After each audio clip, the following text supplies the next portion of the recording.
নিজের ছেলেকে আব্বু এবং মেয়েকে আম্মু সম্বোধন করে ডাকা যাবে কিনা, খাওয়ার সময় সালাম দেওয়া যাবে কিনা, ঘুষ দিয়ে চাকরি নিলে সারা জীবনের ইনকাম কি ঘুষের টাকার মতো হয়ে যাবে, আমার মেয়ের বয়স 3 বছর, সে আমার নামাজের আদায়ের সময় বারবার সামনে আসে, তাতে কি গুনাহ হবে, আমার নামাজ নষ্ট হবে কিনা। আমাদের দেশ সচরাচর দেখা যায় মৃত ব্যক্তিকে গোসল দেওয়ার পর গোসল দেওয়ার স্থানে 41 দিন পর্যন্ত কাউকে যেতে মানা করা হয়, সেখানে সন্ধ্যাবেলা 41 দিন পর্যন্ত আগরবাতি বা মোমবাতি জ্বালানো হয়। এটা কি শরীয়ত সম্মত? মৃত ব্যক্তির জন্য দোয়া করার সুন্নাহ পদ্ধতি কি? আবেগের বশে ফোনে দুজন কবুল বলে ফেলেছি, আমাদের কি বিয়ে হয়ে গিয়েছে? চোখের পাতায় আইলাইনার দেওয়া জায়েজ হবে কিনা। আমার ছোট বাচ্চা ঘন ঘন দুধ বমি করে, ছোট বাচ্চার এই বমি গায়ে লাগলে সে কাপড় কি নামাজ হবে? নামাজে দাঁড়ানোর পর নাকি ডান পায়ের বুড়ো আঙ্গুল নাড়ানো যায় না, এটা কি সত্য? ফজর নামাজের আজানে আসসালাতু খায়রুম মিনান নাওম বলার সময় আমরা উত্তরে কি পড়ব?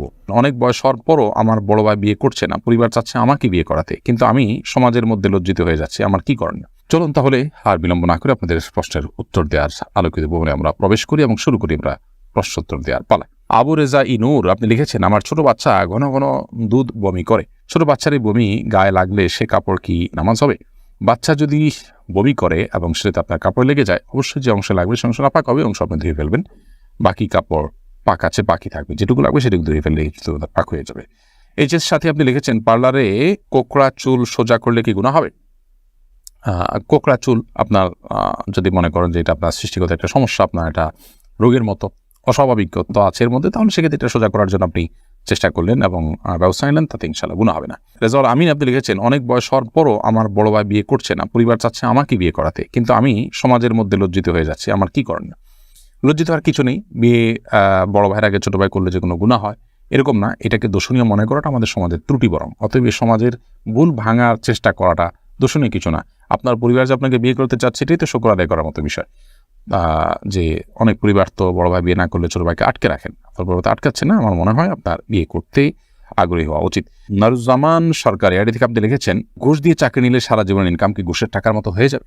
না, ঘুষের টাকা দিয়ে ঘুষ দিয়ে যদি চাকরি নেন, চাকরিটা যদি হালাল হয় তাহলে আপনার সারা জীবনের ইনকামটাই হারাম হয়ে যাবে, সেরকম না। তবে ঘুষ দিয়ে চাকরি দিয়ে যে অন্যায় করেছেন সেটুকু আপনি হারাম কাজ করেছেন এবং তার জন্য আল্লাহর কাছে আপনাকে তওবা করতে হবে, ইস্তিগফার করতে হবে এবং গুনাহ থেকে বেরিয়ে আসার জন্য চেষ্টা করতে হবে। পরবর্তীতে যেন আর কখনো না হয় বলে সে চেষ্টা করতে হবে, কিন্তু পরবর্তীর উপার্জনগুলো আপনার এর কারণে সবগুলো হারাম হয়ে যাবে না।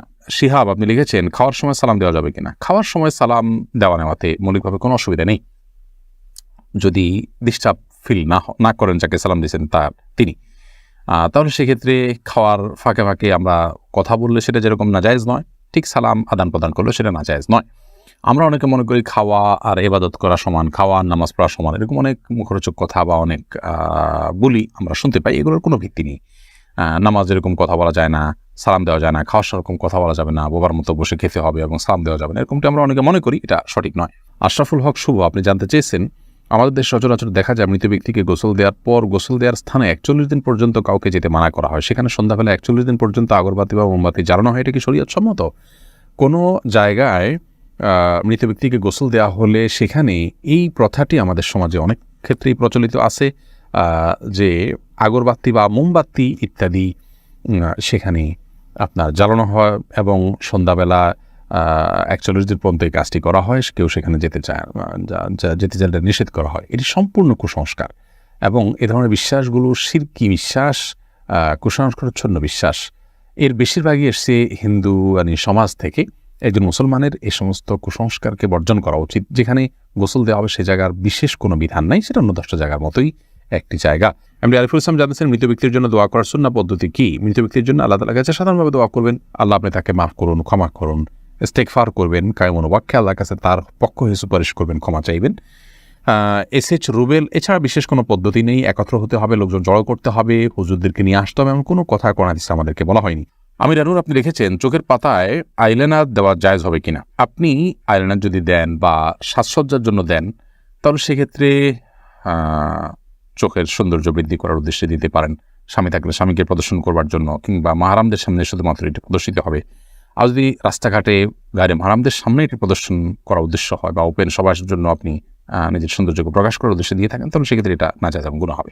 ফখরুল ইসলাম মাহিন আপনি লিখেছেন, আবেগের বশে ফোনে দুজন কবুল বলে ফেলেছি, আমাদের কি বিয়ে হয়ে গিয়েছে? জি না, বিয়ে তো সহজ নয় যে আবেগের বশে দুজনে কবুল করে বলে ফেলছেন আর বিয়ে হয়ে গেছে। দুজন সাক্ষীর সামনে প্রস্তাব এবং কবুল হবে এবং অন্যান্য শর্তাদি পাওয়া যাবে, তখন সেক্ষেত্রে সেটি বিয়ে শরিয়ার দৃষ্টিকোণ থেকে বিশুদ্ধ এবং আপনার সঠিক বিয়ে হিসেবে বিবেচিত হবে। মাহমুদুল হাসান ভুঁইয়া আপনি জানতে চেয়েছেন, ফজর নামাজের আজানে আসসালাতু খায়রুম মিনান নাওম বলার সময় আমরা উত্তরে কি পড়ব? এক্ষেত্রে জমহুর ফোকাহা বা বেশিরভাগ ইমামগণের মত হলো সদাকতা ও বারারতা। আসসালাতু খায়রুম মিনান নাওম মানে হলো সলাত বা নামাজ, এটা ঘুম থেকে উত্তম। এটি যখন মুয়াজ্জিন বলবেন তখন তাকে বলতে হয় সদাকতা ও বারারতা, অর্থাৎ হে মুয়াজ্জিন তুমি সত্য বলেছ এবং ভালো বলেছ, ভালো কাজ করেছ। এই কথা বেশিরভাগ ফোকাহা একরাম বা জমহুর ফোকাহা একরাম বলতে বলেছেন মুয়াজ্জিনের জবাবে, এবং একটি রেওয়ায়েতে এটি এসছে, যদিও রেওয়ায়েতটা সনদকে অনেক মুহাদ্দিসগণ যায়ীফ বলেছেন। আর এই কারণে অন্য একদল উলামা ইকরাম বলেন যে আসসালাতু খায়রুম মিনান নাওম যখন বলবো আমরা, মুয়াজ্জিন যখন আসসালাতু খায়রুম মিনান নাওম বলবে আমরাও আসসালাতু খায়রুম মিনান নাওম বলবো। এর কারণ হলো যে আসসালাতু খায়রুম মিনান নাওম এই বাক্যটি মুয়াজ্জিনের বাক্য, আর এক্ষেত্রে নবী আলাইহিস সালামের সাধারণ যে নির্দেশনা বুখারী মুসলিমে আসছে যে ফাকুলু মিসলা মা ইয়াকুল ইযা সামি'তুমুন নিদা, যখন তোমরা মুয়াজ্জিনের আযান শুনবে ফাকুলু মিসলা মা ইয়াকুল মুয়াজ্জিন, তখন মুয়াজ্জিন যা বলবে হুবহু তোমরা তা বলো। শুধুমাত্র হাইয়া আলাস সালাহ হাইয়া আল ফালাহর মধ্যে নবী আলাইহিস সালাম ওই হাদিসে লা হাওলা ওয়ালা কুওয়াতা ইল্লা বিল্লাহ বলতে বলেছেন। অতএব দুইটা বাদে বাকি সবগুলোতেই ওই হাদিসের সাধারণ যে নির্দেশনা সেটা অনুযায়ী আসসালাতু খায়রুম মিনান নাওম শুনলে আসসালাতু খায়রুম মিনান নাওম অর্থাৎ হুবহু এটা অনুকরণ করার নির্দেশনা দিয়ে থাকেন। এসেছে রুবেল, আপনি জানতে চেয়েছেন আইডি থেকে নামাজে দাঁড়ানোর পর নাকি ডান পায়ের বুড়ো আঙ্গুল নাড়ানো যায় না, এটা কি সত্য? না, এরকম কোনো কথা আমাদের জানা নেই, প্রয়োজন হলে নাড়ানো যেতে পারে। সামি আপনি লিখেছেন মনের মধ্যে খারাপ চিন্তা আসলে কি করণীয়? মনের মধ্যে খারাপ চিন্তা যদি আসে তাহলে সেক্ষেত্রে প্রথমত সেখান থেকে নিজেকে সরাবার জন্য আপনার চেষ্টা করা। খারাপ চিন্তা যে কারণে আসে, যে জায়গায় গেলে আসে, বিচরণ করলে সেই জায়গাগুলোতে সরে আসা এটা কর্তব্য। আর আল্লাহ সম্পর্কে, আখিরাত সম্পর্কে বাজে চিন্তা ইত্যাদি অনেক সময় আসে, এরকম আসলে তাহলে সেক্ষেত্রে বাম দিকে 3 বার প্রতীকী থুতু ফেলে থু থু থু এভাবে 3 বার প্রতীকী থুতু ফেলা এবং আমানতু বিল্লাহি ওয়া রাসূলিহি পড়া এবং আউযু বিল্লাহি মিনাশ শাইতানির রাজিম পড়া, এগুলোর মাধ্যমে ইনশাআল্লাহ বিদিনিল্লাহ আমরা মনের বাজে চিন্তাকে দূর করার চেষ্টা করতে পারি। করির বেগম লিখেছেন আমার মেয়ের বয়স 3 বছর, সে আমার নামাজের আদায়ের সময় বারবার সামনে আসে, তাতে কি গুনাহ হবে? আমার নামাজ নষ্ট হবে কিনা? না, আপনার গুনাহ হবে না এবং আপনার নামাজ নষ্ট হবে না।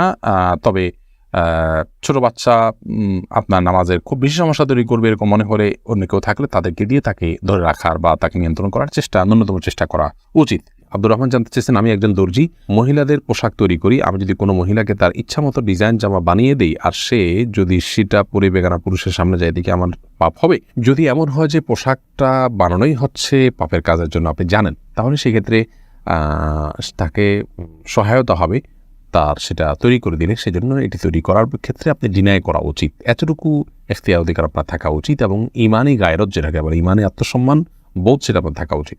আর যদি এই লেভেলের সমস্যা না হয়, বরং এটা তিনি বাসায় পড়তে পারেন, তার স্বামীর সামনে পড়তে পারেন, বাহিরে পড়তে পারেন, কি করবেন আপনি জানেন না, তাহলে আপনি খুঁচিয়ে তাকে জিজ্ঞেস করার কোনো প্রয়োজন নেই এবং এর কারণে আপনার গুনাহ হবে না। তিনি যদি এটাকে অন্যায় কাজে ব্যবহার করেন ইনশাআল্লাহ আপনার গুনাহ হবে না। এস এ হাবিব আপনার প্রশ্নটি আপনি লিখেছেন নিজের ছেলেকে আব্বু এবং মেয়েকে আম্মু সম্বোধন করে ডাকা যাবে কিনা? স্নেহের জায়গা থেকে বা মমতা করে তাদেরকে আব্বু বা আম্মু ডাকতে কোনো অসুবিধা নেই। এটার উপকার্থে আব্বু আম্মু ডাকা হয়।